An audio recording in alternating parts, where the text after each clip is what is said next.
dia, pessoal do quinto ano. Sejam bem-vindos à nossa semana 4 de Ciências. A unidade temática dessa semana é Ciência e Tecnologia. O conhecimento distribuído nas tecnologias. O objeto do conhecimento serão ciência e tecnologia na vida cotidiana. As habilidades: reconhecer como a ciência e a tecnologia foram produzidas ao longo da história e que o saber está sujeito a mudanças, visto que as ciências não trazem verdades absolutas. As ciências trazem questionamentos. Ciência é conhecimento, e todo conhecimento, conforme você vai aprimorando ele, vai aprendendo mais, ele vai mudando, evoluindo. E foi isso que aconteceu dentro da nossa história. Nós já vimos o desenvolvimento da comunicação, nós vimos que novas tecnologias melhoram os aspectos da comunicação, e o mesmo ocorre no nosso dia a dia com outros tipos de conhecimentos.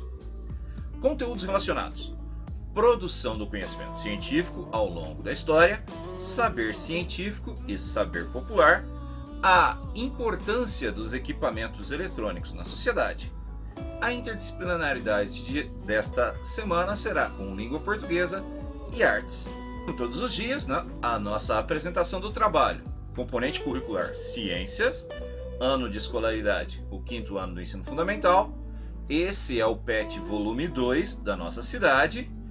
A escola é a Escola Municipal Professor José Flávio de Freitas.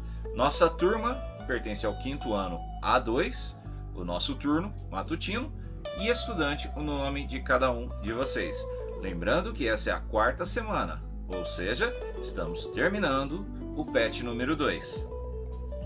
Como o professor já tinha comentado, pessoal, ciência é conhecimento. As ciências da natureza, elas são utilizadas desde muito antes da invenção da escrita. O conhecimento da natureza nos auxiliou muito como seres humanos e na evolução cada dia. Lembrando que tecnologia, pessoal, não precisa ser exatamente um computador. Tá? As tecnologias vão desde o lápis, desde o carvão, desde a tinta esmagando frutas que foram usadas na invenção da escrita e nos desenhos que comunicavam, até as tecnologias que foram capazes de nos levar a outros planetas, como nós temos hoje em dia, a exploração espacial.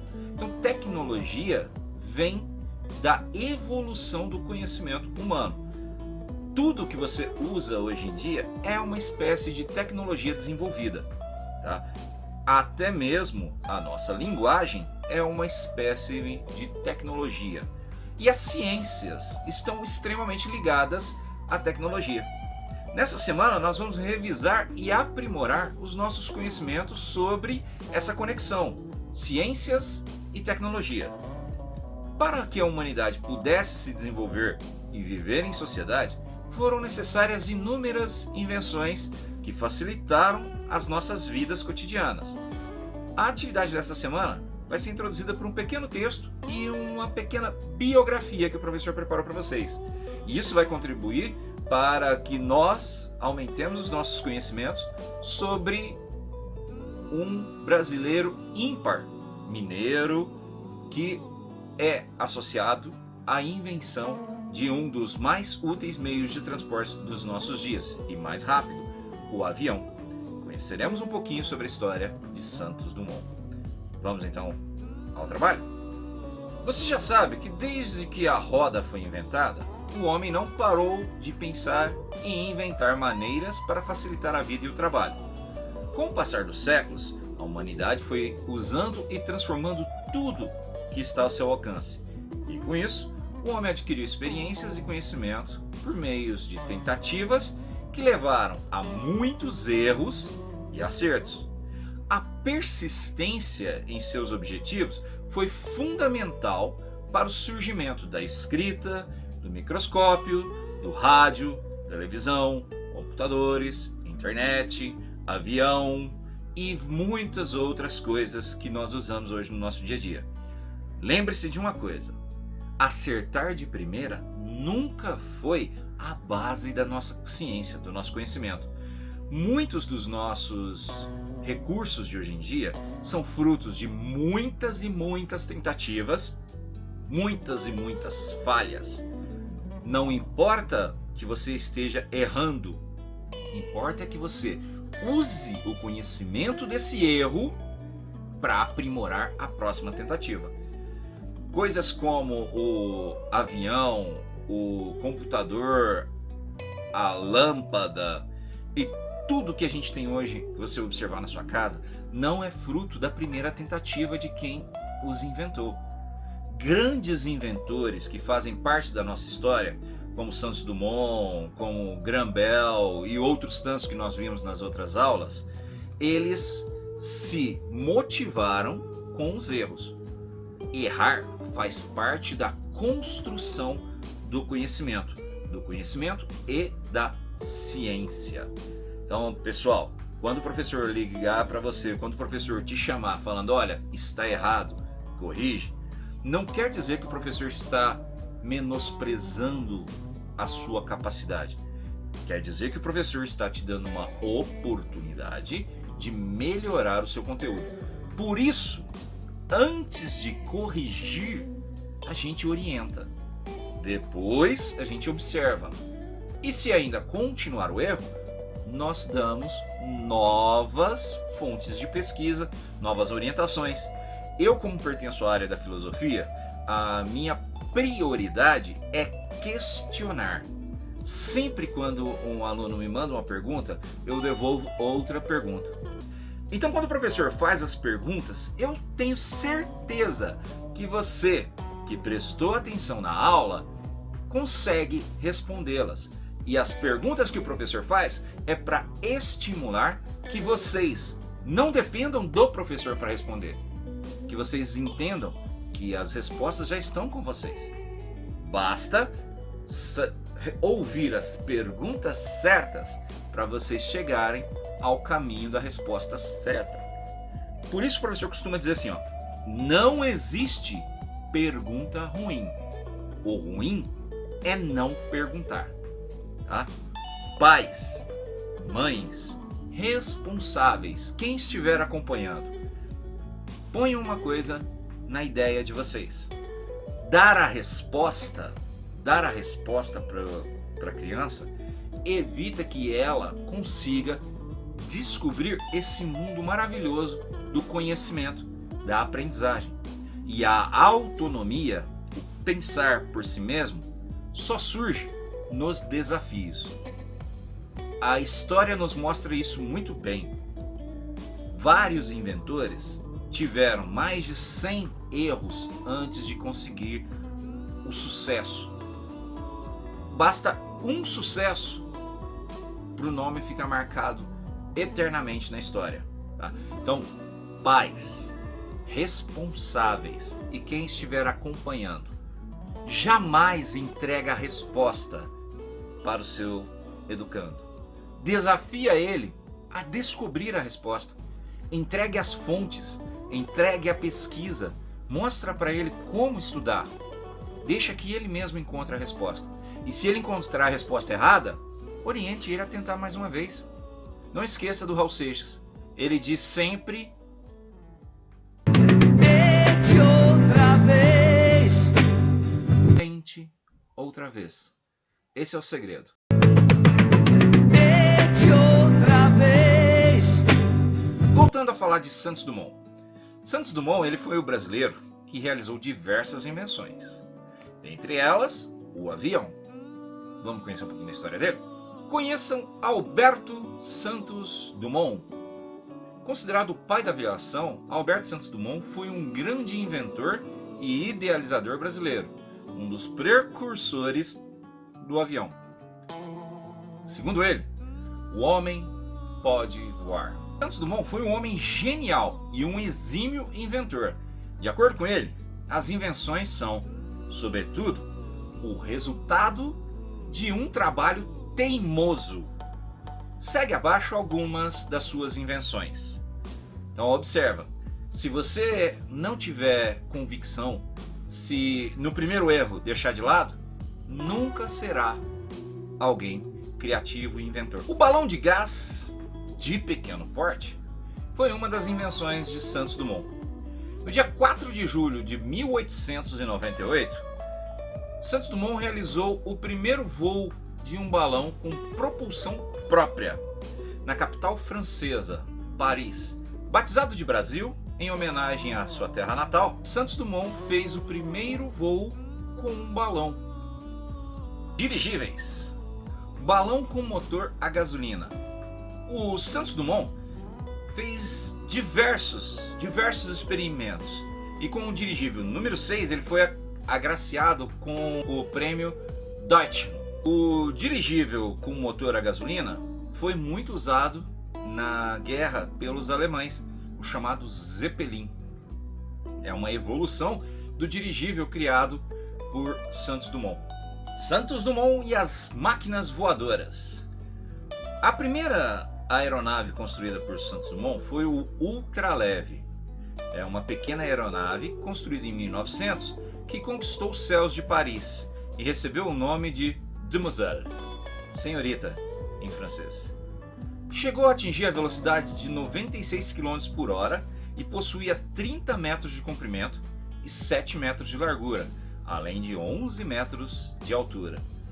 O incrível é que era uma máquina extremamente grande e pesada que conseguiu superar a gravidade, ou seja, o sonho de voar estava começando a ser construído.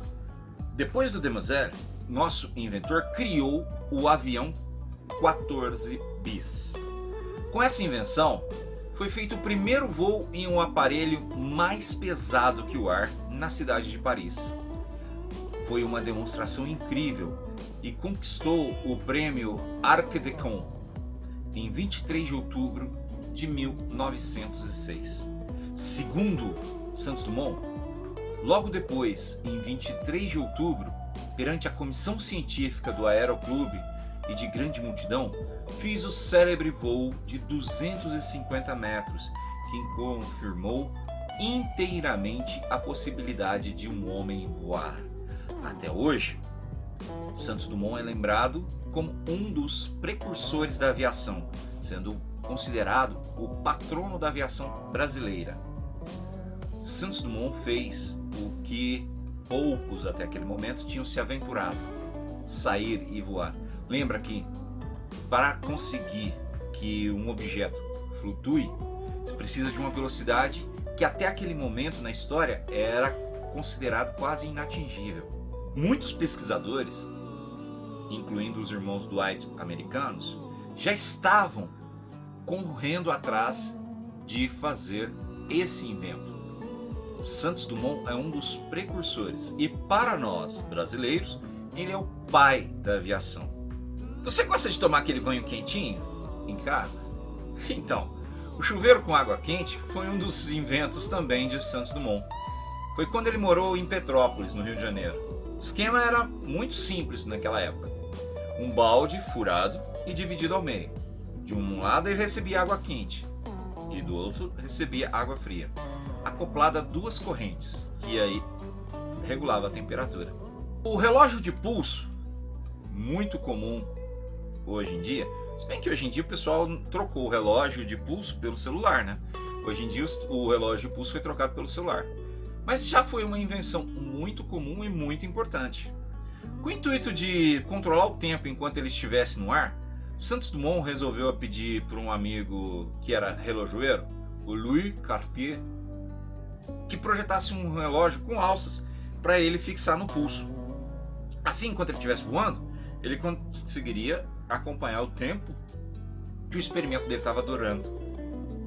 Essa foi a invenção do relógio de pulso. Com tantas invenções de grande porte, como balões, ultraleves e aeronaves e aviões, para guardar seus materiais e inventos, Santos Dumont precisava de um galpão. Então ele também inventou o primeiro hangar. É um grande galpão para estacionar aeronaves. O primeiro hangar do mundo foi concluído em 1900 Tinha 30 metros de comprimento, 7 metros de largura e 11 metros de altura. Para facilitar, o inventor ainda colocou portões sobre rolamentos, o que fazia as portas de correr. Então foram as primeiras portas de correr em um grande galpão, surgindo assim os hangares, que hoje são conhecidos nos aeroportos, onde as aeronaves recebem tanto a proteção do tempo das intempéries, quanto a sua manutenção. Criativo, né? O nosso mineiro Santos Dumont. A história de Santos Dumont nos faz lembrar que, para ser um bom inventor, você precisa primeiro estudar bastante, e pensar como resolver os problemas do dia a dia.